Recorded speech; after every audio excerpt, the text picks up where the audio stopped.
The morning after I buried my husband, my phone rang from an unknown number. I almost ignored it, but when I answered, a calm voice said, "I'm Daniel Ashford, your husband's employer." Before I could respond, he lowered his voice and said something that made my blood run cold. "Do not tell your sister or your stepmother that I contacted you. Come to my office immediately. Your husband left something behind, and if the wrong people discover it first, you'll be in real danger." I thought grief had already taken everything from me. I had no idea the funeral was only the beginning. My name is Claire Donovan. I'm 31 years old, and until 3 days ago, I believed the hardest thing I would ever do is stand beside my husband's coffin and say goodbye. I was wrong. The funeral had barely ended when I realized something felt strangely off. Friends cried. Neighbors shared quiet memories about Ethan's kindness. His coworkers stood together in respectful silence. But my stepmother, Linda, and my older sister, Melissa, seemed interested in something else entirely. They whispered together between conversations, glanced toward me far too often, and asked questions that had nothing to do with grief. Did Ethan ever update his will? Did he leave you any documents? Have his employers contacted you yet?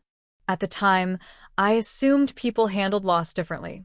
Looking back, I wish I had trusted the uneasy feeling growing inside me. Ethan had worked for Ashford Global, one of the country's largest private investment companies, owned by billionaire Daniel Ashford. He rarely discussed work. Whenever I asked about his day, he'd smile, kiss my forehead, and say, "Nothing exciting enough to bring home." We weren't wealthy. We lived in a comfortable townhouse outside Denver, spent weekends hiking, adopted rescue dogs, and dreamed about starting a family someday. I believed we told each other everything. The morning after the funeral, my phone rang from an unfamiliar number. I almost ignored it. Instead, I answered, "Mrs. Donovan?" The man's voice was calm and professional. "This is Daniel Ashford." For several seconds, I couldn't speak. Then he said something that made every hair on my arm stand up. "Your husband trusted you more than anyone. I need you to come to my office immediately." I whispered, "What is this about?" There was a long pause. Then he lowered his voice. "And Claire, don't tell your sister or your stepmother that I called." The line went silent. An hour later, I parked outside Ashford Global's towering headquarters, staring up at the glass building. As I reached for the door, one terrifying question kept repeating inside my mind. What secret had my husband died trying to protect? The lobby of Ashford Global looked more like a five-star hotel than a corporate headquarters. Polished marble floors reflected the morning sunlight, and everything around me felt impossibly quiet. A receptionist greeted me by name before I even introduced myself. "Mr. Ashford is expecting you, Mrs. Donovan." That sentence alone made my stomach tighten. An assistant escorted me to the top floor, where enormous windows overlooked the entire Denver skyline. The office doors opened, and standing beside them was Daniel Ashford himself. He looked older than I expected, somewhere in his early 60s, dressed simply despite the fortune everyone knew he possessed. Instead of offering a business handshake, he looked at me with genuine sadness. "I'm deeply sorry for your loss, Claire," he said softly. "Ethan wasn't just an employee. He was someone I trusted." I thanked him, still unsure why I had been brought there. Daniel walked toward a large safe hidden behind a painting and entered a security code. From inside, he removed a thick brown envelope sealed with Ethan's signature across the flap. "He left this with me 8 months ago," Daniel explained. I stared at the handwriting. It was unmistakably my husband's. Daniel continued, "He made me promise that if anything ever happened to him, I would hand this directly to you and no one else." My hands trembled as I carefully broke the seal. Inside was a handwritten letter, several folders filled with financial records, and 2 encrypted flash drives labeled only with dates. The first line of Ethan's letter stole the air from my lungs. "Claire, if you're reading this, someone I trusted betrayed me." My heartbeat became painfully loud. Daniel quietly waited while I read. Ethan explained he had uncovered evidence that millions of dollars had been disappearing through fake companies connected to Ashford Global. He had spent months documenting everything because he feared accusing the wrong person without undeniable proof. When I looked up, Daniel's expression had hardened. I've spent months trying to identify who he suspected. Before I could respond, his office phone rang. He answered, listened silently, then slowly lowered the receiver. His face turned pale. Our security team just confirmed, he said quietly. Someone broke into Ethan's office last night. I left Ashford Global with Ethan's envelope locked inside my purse and 1,000 thoughts fighting for space in my head. The city looked exactly the same. Traffic moved. People laughed outside cafes. Construction workers shouted across busy streets. It amazed me how the world could keep moving while mine had completely come apart. Daniel had insisted one of his security drivers take me home. Before I stepped out of the car, he looked me in the eyes. Until we know who Ethan was investigating, trust very carefully. I nodded, but deep down I still believed my family had nothing to do with any of this. That illusion lasted less than 5 minutes. The front door was unlocked. As I stepped inside, I heard drawers opening upstairs. My pulse instantly quickened. I quietly climbed the staircase and stopped outside our bedroom. Linda, my stepmother, was kneeling beside Ethan's desk with every drawer pulled open. Papers covered the floor around her. She jumped when she saw me. Oh, she laughed nervously. I was just helping organize his things. I looked around the room. Nothing about it looked organized. What exactly were you looking for? I asked. Her smile disappeared for only a second. I thought there might be insurance papers. Before I could answer, Melissa walked into the bedroom carrying 2 coffee cups. She froze the moment she noticed the mess. Then she looked directly at me. Has anyone from Ethan's company contacted you? The question came too quickly. Too naturally. Almost as if she'd been waiting to ask it. I forced myself to stay calm. No. I lied. Nobody. The tension in the room changed immediately. Melissa exchanged the briefest glance with Linda. It lasted only a heartbeat, but I noticed. They seemed relieved. That night I locked Ethan's envelope inside a small fireproof safe hidden beneath the guest room closet floor. I barely slept. Around 1:30 in the morning, Max, our rescue Labrador, started growling toward the garage. Then I heard it. A dull metallic thud, followed by another. I quietly looked through the kitchen window. A dark SUV sat across the street with its headlights off. Someone wearing a black hoodie slipped out of my garage carrying a flashlight. Before I could reach my phone, the figure disappeared into the darkness. Minutes later, my cell phone vibrated. It was Daniel. His voice was unusually tense. Our security team reviewed older surveillance footage today, he said. We found your sister meeting privately with one of our senior executives 4 days before Ethan died. I couldn't breathe. Before I could even process those words, another loud crash echoed from my garage. Someone had come back. The second crash snapped me out of my shock. I immediately called 911 while staying away from the windows. By the time police arrived, whoever had been inside the garage was gone. The officers searched the property, took photographs, and asked the usual questions. Did they steal anything? I looked around the garage. Old camping gear, bicycles, paint cans, everything appeared untouched. One officer shrugged. Probably teenagers looking for valuables. I wanted to believe him. But teenagers didn't usually park across the street with their headlights off. And they certainly didn't break into a widow's garage 2 nights after her husband's funeral. The next morning Daniel called before I had even finished my coffee. I don't want to alarm you, he said, but I'm assigning private security until we understand what's happening. I almost refused. Then I remembered the figure disappearing into the darkness. Okay, I answered quietly. That afternoon I returned to Ashford Global. Daniel introduced me to 2 investigators who had worked corporate fraud cases for years. They weren't trying to solve Ethan's death. That remained in the hands of law enforcement, but they were determined to understand what he had uncovered before he died. One investigator placed Ethan's company laptop on the conference table. The hard drive was heavily encrypted, he explained. Your husband knew exactly how to protect sensitive information. Hours later, they finally recovered dozens of deleted files. There were spreadsheets, internal emails, meeting notes, and encrypted folders labeled only with dates. But what affected me most wasn't the financial evidence. It was Ethan's private journal. Every few days, he had written short entries. Someone changed the numbers again.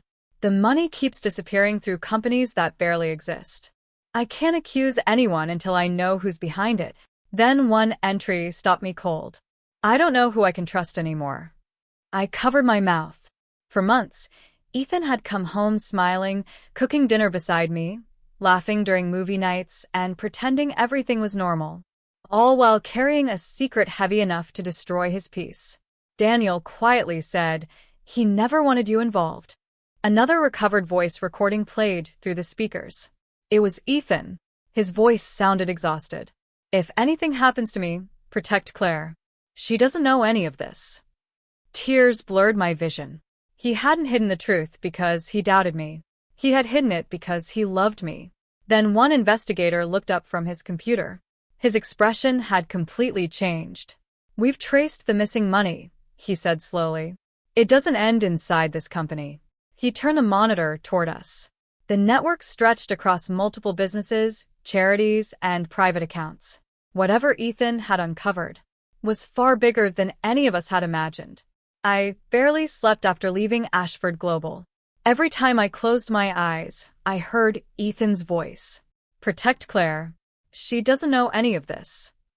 The next morning, I called Melissa. "I need to see you," I said. She hesitated before agreeing to meet at a quiet coffee shop halfway between our neighborhoods. She arrived wearing sunglasses even though the sky was cloudy. The moment she sat down, I realized she already knew why I was there. I didn't waste time. Daniel Ashford showed me security footage. Her face immediately lost its color. "I know you met with one of Ethan's executives 4 days before he died." For several seconds, she said nothing.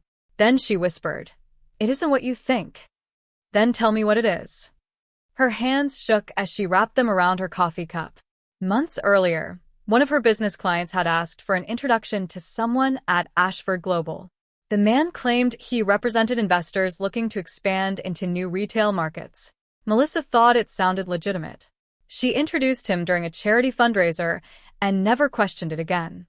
Weeks later, she realized the same man kept appearing around company executives. When Ethan casually asked whether she knew him, she admitted making the introduction. Ethan's expression changed instantly. "He asked you that?" I interrupted. She nodded. He looked worried. Melissa lowered her eyes. A few days later he called me and asked if I'd ever seen that man with anyone else. "What did you tell him?" "The truth." She wiped away a tear. I said I'd seen him meeting privately with several executives. I stared at her. "You never told me." I was embarrassed. Her voice cracked. "Then Mom told me to stay quiet." I wasn't surprised. Linda had spent her entire life believing difficult truths disappeared if people simply refused to acknowledge them. Melissa continued quietly. "After Ethan died, Mom convinced me that saying anything would only create more problems." I leaned back in my chair. "So, instead, you searched our house." She nodded without arguing. Mom thought Ethan might have left documents behind. Neither of them had stolen money. Neither had participated in the fraud. But their silence had given dangerous people more time to protect themselves. That afternoon, Daniel called. Authorities had executed multiple search warrants. Several senior executives had already resigned, and financial investigators were freezing accounts connected to the missing funds. The evidence Ethan collected had finally exposed the entire network. As I ended the call, I looked at my sister across the table. For the first time, I realized greed doesn't always destroy families because everyone is guilty.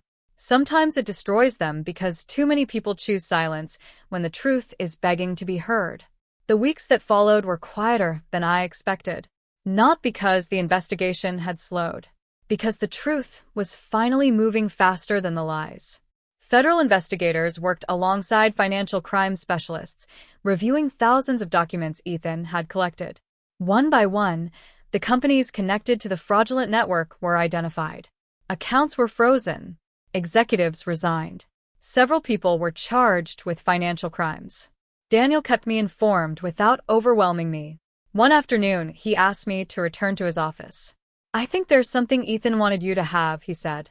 When I arrived, he placed a small memory card on the table. We couldn't access it until now.